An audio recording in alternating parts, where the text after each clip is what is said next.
Okay then, I suppose for want of a better description, I'd probably call this a progress report on how I'm going on with this Sena Prism tube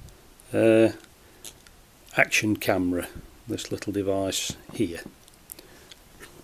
So initially I was using this item, which is a helmet clamp bracket.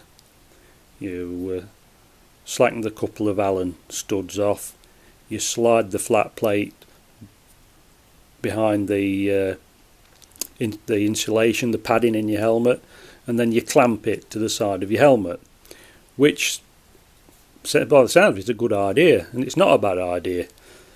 Unfortunately, I found when I was trying to use the camera that when I was trying to turn the camera on by sliding, losing my helmet, by sliding this collar here, take the rubber cap off, and you slide that forward to turn it on and backwards to turn it off. Now it's quite stiff, that it's not a really easy action. So when it's in the bracket, which as you can see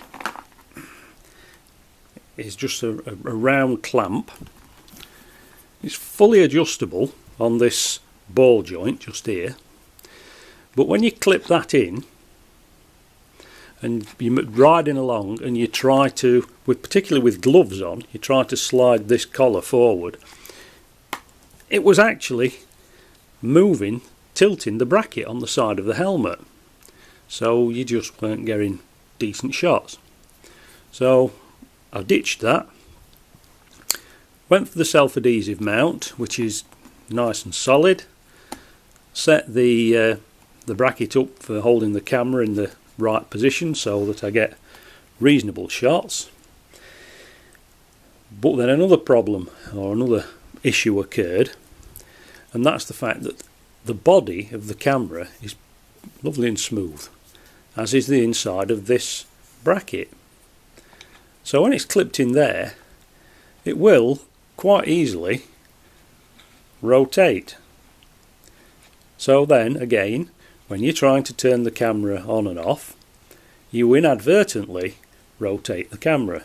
So then you're getting off square shots. It's just that the pictures are rubbish, you're just at all angles. The only answer to it really is to stop, turn the camera on, check in your mirror that it's all aligned properly, because you align it with this little red mark on top of the camera. When that's upright, your shot's upright. But it's a bit awkward having to keep stopping and turning it on and turning it off. Off's not a problem, but obviously turning it on, you want to make sure you're going to be taking some decent shots.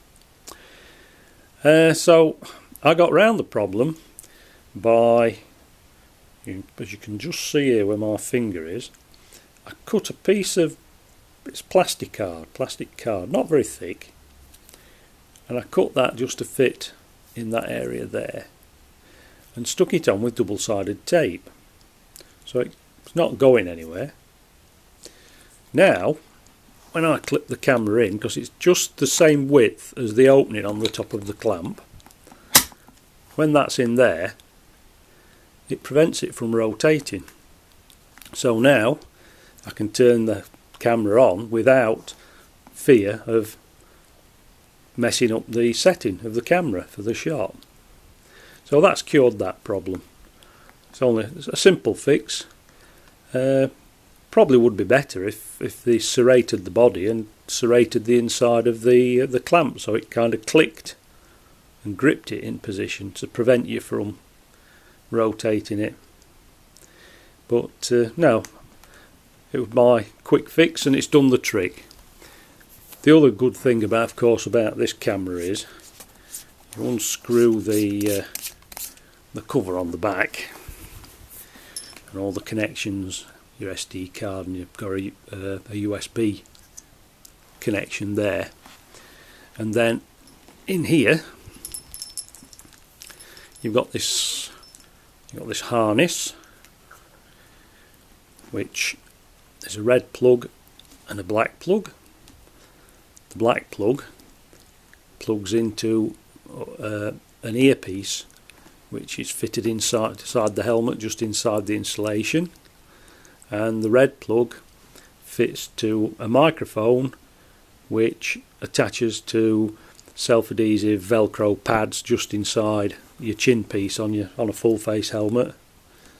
And then it's got this USB connection there, an angled USB connection.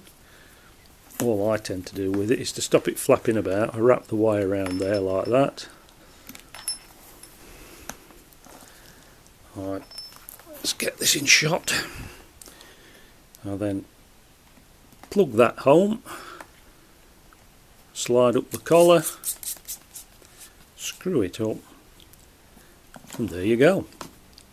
You're ready for action. And it's a pretty decent camera actually for the money. £100, well, just under 100.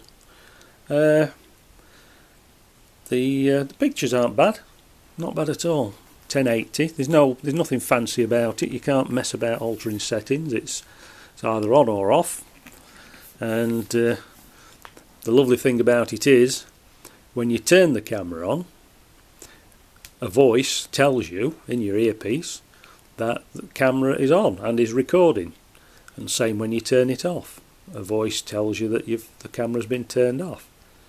It also tells you when you've used the battery up, it'll say, well, it switches itself off and just says camera off, so you know then that your battery's flat and you're not doing any more filming anymore. So no, I'm really pleased with it for the money, and for once it's been designed with motorcyclists in mind, and admittedly it could be better. There could be improvements, but for the money it's not a bad little thing. I believe they've got a new version coming out of the Prism, not the Prism tube. The Prism camera clamps to the side of your helmet, a bit like an intercom, and it is actually a Bluetooth unit. It works as an intercom and as a camera, and everything's integrated. You know, you've got the earpieces and the speakers.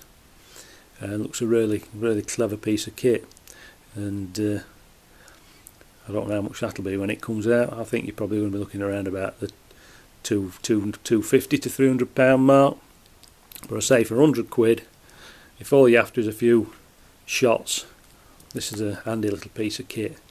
And I'm finding that the battery on a full charge is lasting around about a couple of hours, which isn't bad. So at last, after a lot of messing about, going out and coming back and discovering that the shots I'd taken weren't particularly good, I've now, with a tuppence halfpenny bit of plastic and some double-sided tape, it's sorted. Right, that's all I've got to tell you. Bye.